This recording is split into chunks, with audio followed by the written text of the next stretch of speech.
نكمل مع بعضنا شيء متعلق بتأسيس مصر الحديثة. وأنا بقول إنه اللي أسس مصر الحديثة دولة رفاعة الطهطاوي، اللي خلى الأركان الأساسية فعلا على الأرض، مشروعات قيمة وعظيمة. سنة 37 كان مولانا رفاعة الطهطاوي رجع مصر، وابتدى بقى مساعديه والتلاميذ اللي اتعلموا في أوروبا، الأطباء والصيادلة والمهندسين والصيارفة وبتوع المسابك والمطابع والميكانيكا ومختلف العلوم.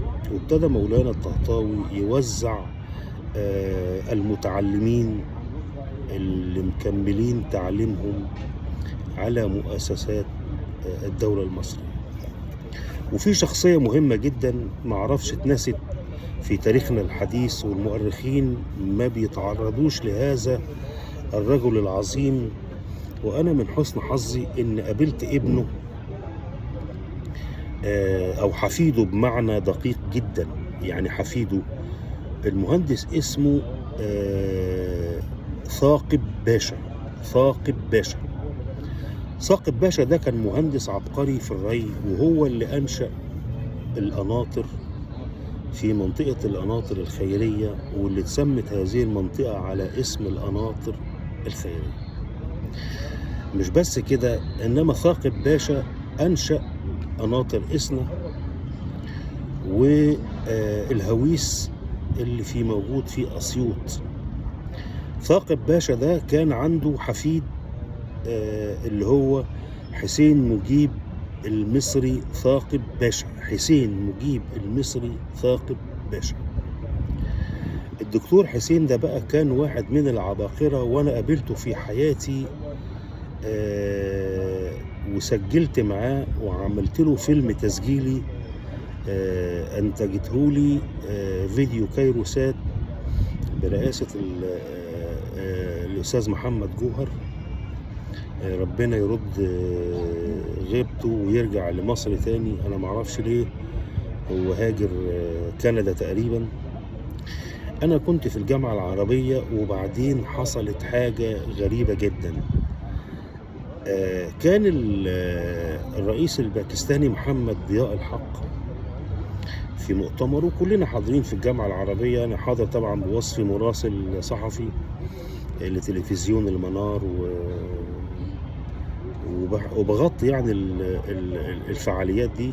وخلص اللقاء، وبعدين فجأة نازل الرئيس ضياء الحق ولمح شخص كان موجود، وجري عليه جدا وخده بالأحضان والدموع من عينيه، وبعدين سلم عليه بأدب شديد جدا وقبل إيده وبسها. أنا استغربت يعني، لأنه كمان الراجل ده كان كفيف ولا يرى.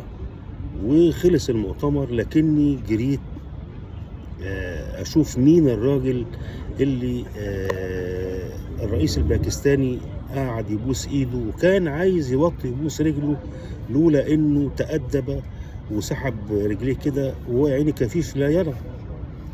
خلص المؤتمر وجريت وراه وقعدت معاه، وعرفت إنه الدكتور حسين مجيب المصري ثاقب باشا. وده اللي كانت في بيتهم، اللي هو الآن المتحف الإسلامي اللي قدام مديرية القاهرة القديمة، واللي خدوا منهم عساكر يوليو 52 لما أمموا ممتلكاتهم. وتشردت هذه الأسرة وأصبحت في حال بائس بعد انقلاب 52 العسكري. المهم إنه مولانا حسين مجيب المصري لقيته عبارة عن قرآن متحرك، ولا أبالغ إذا قلت هذا التشبيه، لأن الرجل العظيم كان قد ترجم معاني القرآن الكريم إلى 14 لغة. تخيلوا، 14 لغة، منها الإيطالية والفرنسية والأسبانية والإنجليزية. نرجع بقى ليه الدكتور محمد ضياء الحق باس إيده. لأنه هذا الرجل العالم الأزهري العظيم دكتور حسين مجيب المصري كان بيدرس الأدب اللغة الأردية والأدب الفارسي. والدكتور محمد ضياء الحق أحد خريجي الأزهر الشريف، والدكتور حسين مجيب المصري درس له في كلية الشريعة والقانون، وكان من أنبغ تلاميذه اللي بعد كده بقى رئيس باكستان. وحاصل بالمناسبة الدكتور محمد ضياء الحق رئيس الباكستان الأسبق حاصل على درجة الدكتوراه من كلية الشريعة والقانون بالقاهرة. خدت بقى الدكتور حسين مجيب المصري ده وسجلت معاه حلقات طويلة جدا، وعملت عنه فيلم وثائقي تسجيلي كان جميل جدا.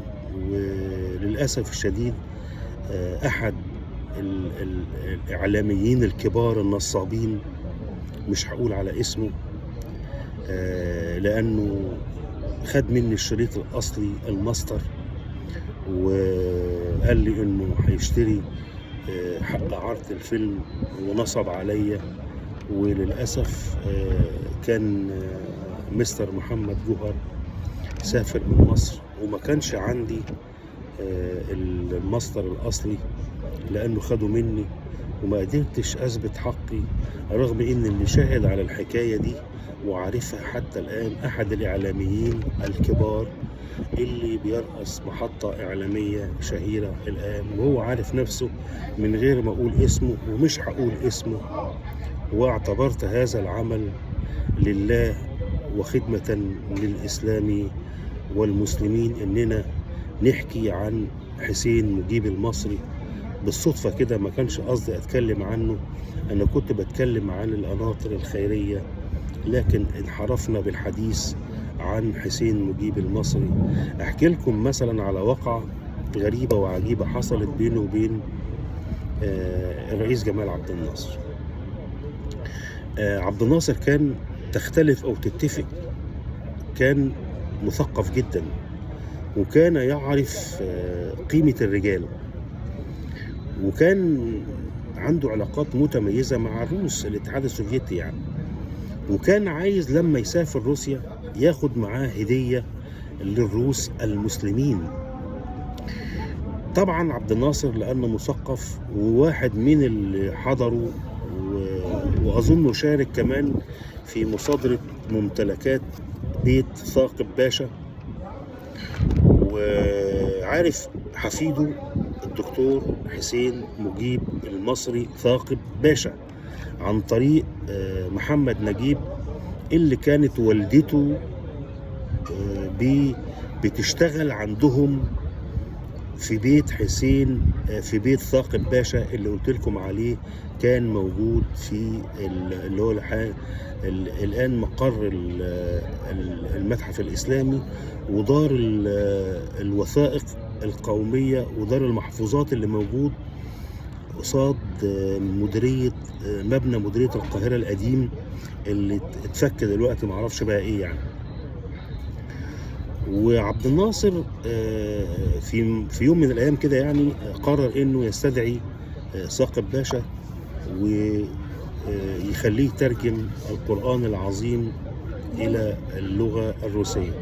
نسيت اقول لكم كمان انه الدكتور مجيب المصري هو اللي عمل قاموس السلطان قابوس، اللي هو القاموس الإسلامي اللي تقريبا دي أهم حاجة عملها السلطان قابوس في حياته، القاموس الإسلامي اللي بأكثر من لغة اللي عمله وكتبه الدكتور حسين مجيب المصري رحمه الله. وده من الأفلام اللي أنا بعتز جدا في حياتي، ولو ما عملتش غيره كفاية كده ومتشكر للدنيا دي. واللي جايين بعدنا هيفتشوا وهيشوفوا الفيلم وهيعرفوا ان احنا عملنا حاجة عظيمة جدا للمسلمين والإسلام والبلد مصر العظيمة. الغريب ان الفيلم ده انا رفضت اعمله لصالح دولة الامارات العربية المتحدة بمبلغ خرافي، لكن عملته لصالح بلدي ولم اتقاضى عنه الا يعني حاجات بسيطة لا تذكر. المهم قصة الفيلم بقى ازاي؟ عملت الفيلم وحكالي بقى قصة الترجمة الروسي. لقى التليفون بيرن الصبح، فرفع سماعة التليفون ولقى حد بيقول له مكتب جمال عبد الناصر ويرجوك يا دكتور تشرفنا في رئاسة الجمهورية بكرة هتجيلك عربية. فالراجل افتكر حد بيعاكس وراح قافل السماعة. اتصل تاني فقفل السماعة. المرة الثالثة بقى كان عبد الناصر بنفسه: يا دكتور مجيب أنا جمال عبد الناصر. قال له يا ابني أنت هتهزر، جمال عبد الناصر هيتصل بيا ليه؟ أنا أصلا لا بحب جمال عبد الناصر ولا بحب يوليو دول صدره. قال له يا سيدي أنا جمال عبد الناصر وما تزعلش. وقال له لا مش مصدق ان انت جمال. قال له عموما لو انا جمال عبد الناصر فهتجيلك بكره عربيه من رئاسه الجمهوريه وتشرفنا في